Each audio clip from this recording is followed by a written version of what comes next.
السلام عليكم ورحمة الله وبركاته، أهلا بيكم في فيديو جديد. تصريحات وزير التربية والتعليم اللي احنا قلنا لكم عليها انه هيطلع يصرح بيها النهاردة، وكمان سألنا حضراتكم عن توقعاتكم لهذه التصريحات. قبل ما نخش على التصريحات دي ونعرف ايه هي، أدعو حضراتكم تدوسوا اشتراك في القناة وسبسكرايب وتفعلوا زر الجرس عشان يوصلك كل جديد. القناة هنا إخبارية تعليمية مهتمة بكل اللي يهمك، فاريت تنضم لنا. يلا بينا نخش على التفاصيل.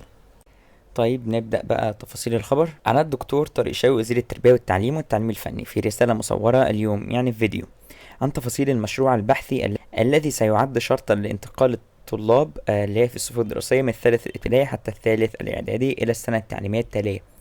وأوضح الدكتور طارق شوقي عدة نقاط مهمة. أن الطالب سيكون مطالب بإعداد مشروع بحثي واحد فقط، يعني هو مش هيعمل غير مشروع واحد بس، اللي هو من الصف الثالث الابتدائي للصف الثالث الإعدادي هيعمل مشروع واحد فقط متعدد التخصصات.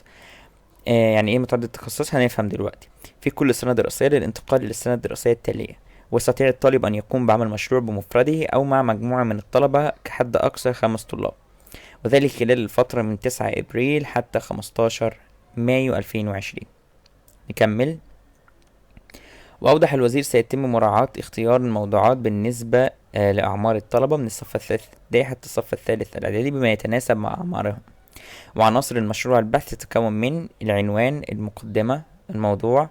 يعني أول حاجة عنوان البحث يبقى ايه هو، المقدمة اللي حضرتك تكتبها عن البحث ده ايه هو، الموضوع، النتائج أو الملاحظات، المراجع، أسماء الطلاب. وسيكتب الطالب الكود الخاص به على المشروع الذي سيقوم بعمله. تمام. يعني لحد كده الطالب لما يجي يعمل مشروع يكتب أول حاجة عنوان المشروع، بعد كده المقدمة، وبعد كده الموضوع نفسه عن المشروع ده، بعد كده النتائج بتاعة المشروع ده او الملاحظات يعني اللي هو ملاحظها عن المشروع ده، وفي الاخر يكتب المراجع اللي هو جاب منها المعلومات اللي حطها في المشروع ده، ويكتب اسماء الطلاب المشاركين او اسمه هو بس. وسيكتب الطالب الكود الخاص ويجيب الكود طبعا من الموقع الالكتروني ويعمله. طبعا الكلام ده يعني هو صعب شوية وصعب الناس تفهمه، الطلبة تفهمه، اولياء الامور تفهمه، وصعب يتنفذ اصلا هنا في مصر، يعني بسبب ان في صعوبة كبيرة في التعامل مع التكنولوجيا. بس ما علينا، احنا ماشيين مع الاخر الطريق. طيب نكمل. وأوضح أنه يوم الأحد 5 إبريل 2020 سيتم نشر فيديو توضيحي لطريقة عمل المشروع للطلبة على موقع الوزارة. يعني هو الحمد لله مش هيسيبنا، هو هيعمل فيديو توضيحي على موقع الوزارة يوم 5 إبريل الطلبة عشان يفهموا المشروع بيتعمل ازاي، وذلك كنموذج استرشادي لأبنائنا الطلاب لطريقة عمل المشروع البحثي، بداية من اختيار الموضوع حتى نطمئن أبنائنا الطلاب. وفي يوم الخميس 9 ابريل، يوم بقى خميس 9 ابريل، سيتم الاعلان عن جدول المشروعات البحثية لكل سنة دراسية على موقع الوزارة، وسيتم نشره مطبوعا في الصحف القومية. يعني هيتنشر في الجرايد وهيتنشر على المواقع. وسيتكون الجدول من 4 إلى 5 موضوعات، لكن لكل سنة دراسية يختار الطالب إحداهما لتنفيذه سواء بمفرده أو مع مجموعة من الطلبة. يعني حضرتك هيتعرض عليك 5 أو 4 بحوث أو مشاريع عمل، تقدر حضرتك تختار منهم واحد وتعمله عشان تنجح او تعدي السنة. وقال وزير التربية والتعليم التعليم الفني انه مهم ان يذكر الطالب المرجع الذي يستند عليه في البحث. يعني ما تكتبش الموضوع وخلاص، لازم تكتب المراجع اللي انت جبتها سواء بقى كتاب الوزارة او ايا كان، بأن يقول حصلت على المعلومة من منصة التعلم او كتاب كذا، ويذكر اسم الكتاب. تجيب اسم الكتاب اللي انت جبته منه المعلومة، مش شرط حتى كتاب المدرسة، اي كتاب تاني او من انترنت من اي موقع يعني. والفكرة هي صياغة البحث في من خلال المراجع، ونتعلم من المراجع مش ننقلها كوبي وبيست. ده اللي هيحصل. يعني هو انا مش مقتنع باللي هو بيقوله، بيقول نتعلم ومش عارف ايه والكلام ده. لا، الطلبة هيبقى في واحد كتب بحث والعيال كلها او الاطفال كلها والطلبة كلها هياخدوه كوبي وينقلوه خلاص، او واحد هيعمل البحث ده ويقول للطلبة خدوه وانقلوه. ده اللي هيحصل. نكمل موضحا أن هناك فرق في المشاريع يراعي الفئة العمرية. في كل طبعا مشاريع لفئة عمرية، 3 ابتدائي هيبقى غير 4 ابتدائي غير 5 غير كل ده. وتابع الوزير: إذا لم يتوفر الإنترنت لدى الطالب بإمكانه الاعتماد على الكتاب المدرسي أو أي كتاب متوفر لديه في موضوع المشروع البحثي. يعني لو حضرتك ما عندكش إنترنت تجيب معلومات عن المشروع ده، ممكن تستخدم كتاب المدرسة أو أي كتاب تاني. طبعا. طب افرض تقول لي الطالب معهوش كتاب المدرسة او معهوش اي كتاب تاني، فهي دي تبقى مشكلته. فهو قال كده، يعني هو مشكلته هو، احنا ملناش دعوة، ودي تبقى حاجة فارغة. ما علينا. ومتاح للطالب ان يقوم بكتابة المشروع البحثي على ورق وتسليمه كمان. هي دي حاجة كويسة انه يبقى يكتبه على ورق، بس لما يبقى يكتبه اصلا في الاول، يعني لما يعرف يكتبه في الاول هيبقى دي حاجة كويسة. بس هو مش عارف يكتبه. ما علينا، يعني نكمل. الى المدرسة، هنسلمه الى المدرسة، او الطلبة هتسلمه المدرسة، وهي ستقوم بدورها في ارسال للوزارة. المدرسة تقوم رسلاه للوزارة. يعني ما تفتكرش ان المدرسة هي المسؤولة عن نجاحك وسقوطك، لا، الوزارة هي اللي مسؤولة. الوزارة هي اللي يا اما تقبل المشروع يا اما ما تقبلش المشروع. وغالبا هو عامل الحركة دي عشان يعرف الموضوع ده هينجح قد ايه، عشان الوزارة تتابع الحاجات دي وتعرف هينجح قد ايه. وغالبا مش هينجح. خلينا نشوف اخر الطريق ده ايه يعني.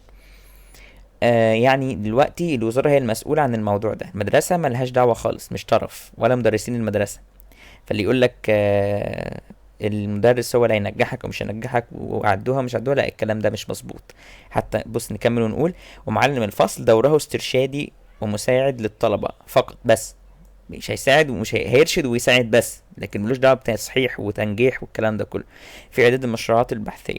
والوزاره هي من ستتولى اعمال مراجعه المشروعات البحثيه للطلاب عن طريق تقييمها مقبوله او غير مقبوله. يا هينجحوك يا مش هينجحوك، يا يقبلوا المشروع بتاعك يا مش هيقبلوا المشروع بتاعك. هنعمل فيديو ان شاء الله كمان كمان ساعه، هنقول لك امتى يكون مقبول وامتى يكون غير مقبول. طيب نكمل. وأوضح الوزير أن الوزارة ترغب في أن يكون البحث يتم بشكل إلكتروني، أي يتم رفع البحث الورقي الذي يقوم به بعض الطلاب على منصة التعلم، لأن المعلم الفصل لن يقوم بتصحيح نفس النقطة، لن يقوم بتصحيح البحث الآن. من وضع المشروع هي الوزارة، والقائمة التي يتم توفيرها يوم 9 إبريل الجاري هي اللي حط المشاريع وهتحط القائمة دي. بيها 5 مشاريع. المشاريع دي بقى بيها 5 مشاريع للسبع سنوات الدراسية من ثالث ابتدائي الصف السادس إعدادي، بإجمالي 35 مشروع. كل سنة لها 5 مشاريع تختار منهم مشروع واحد. والوزارة تقوم بتوزيع المشروعات على المعلمين بمعدل 2 أو 3 معلمين، النظر في المشروعات لتقييمه طبعا تحت إشراف من الوزارة. قائلا: التعلم في المشروع هو قيام الطالب بعمل مشروع بنفسه لإعداد المشروع وصياغة آرائهم. وشرح وزير التربية والتعليم الفني كيفية إعداد البحث الصفوف دي بقى اللي هي، وهنشوف دلوقتي اللي هو يبقى عبارة عن ايه يعني. تبع وزير لو أخدنا درس في الصف الأول إعدادي وهو بعنوان مثلا، وبيدي مثال أثر المناخ في حياتنا، تمام، كنموذج. تحت هذا العنوان يتم طرح بعض الأسئلة تكون إجابتها مستوحاة من المواد الدراسية المختلفة. فمثلا لو ربطنا هذا العنوان بالرياضيات هنقول: اجمع بعض الأرقام الإحصائية المعبرة عن نسبة التلوث وأثرها على الكرة الأرضية، وضع هذه الأرقام في شكل بياني وطبقها على مصر. فالطالب في هذه الحالة يبحث عن الأرقام من خلال منصة التعلم. ولو ربطنا هذا العنوان وهو المناخ في حياتنا بمادة الدراسات، على الطالب أن يتخيل نفسه في رحلة نيلية من أسوان إلى دمياط. ما هي الأقاليم التي مرت بها أثناء الرحلة؟ تخيل نفسك في رحلة إلى الفضاء. فهذا مثل بسيط على نوعية المشاريع متعددة التخصصات. يعني ايه؟ يعني الكلام ده هو هيديك عنوان واحد تتكلم فيه من ناحية كل المواد. عنوان واحد: أثر المناخ، هقولك اتكلم عن أثر المناخ واكتب لي عليه إحصائي وهات لي معلومات جغرافية والكلام ده كله. فأنا عملت لك مشروع واحد بيضم كل المواد، بيضم كل المواد. يعني ممكن تلاقيه جايب لك انجلش في نفس المشروع، يقول لك هات لي مثلا اكتب لي باراجراف عن المناخ ده، او اي بقى موضوع تاني غيره.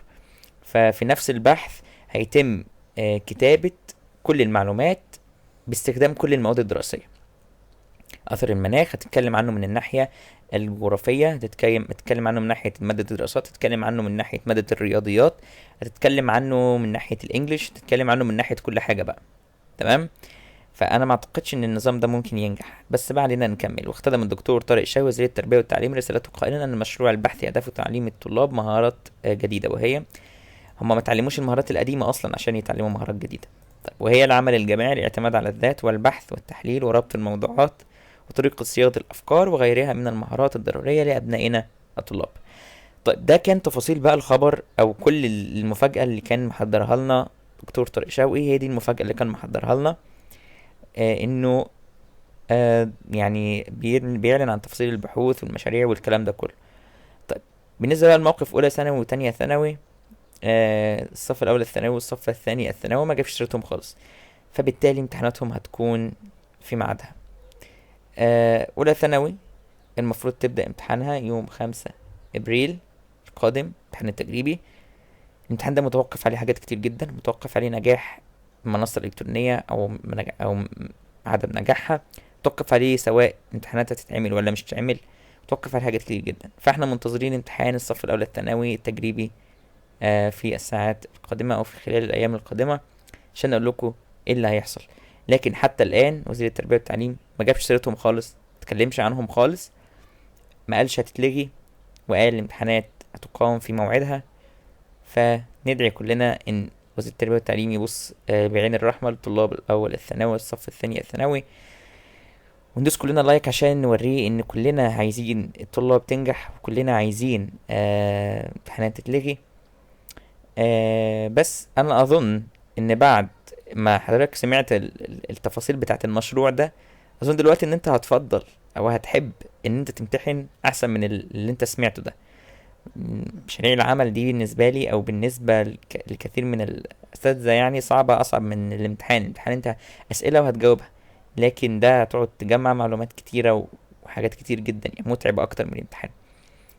ايا كان رأيك عايزين نسمعه في كومنت وهنحترمه، ولازم كله يحترمه، فسيبه لنا في كومنت عشان يوصلك كل جديد وكل الاخبار اول باول وكل التطورات اللي هتحصل في الساعات القادمة. دوس سبسكرايب واشتراك وفعل زر الجرس، ونشوفك في فيديوهات جاية ان شاء الله. والسلام عليكم ورحمة الله وبركاته.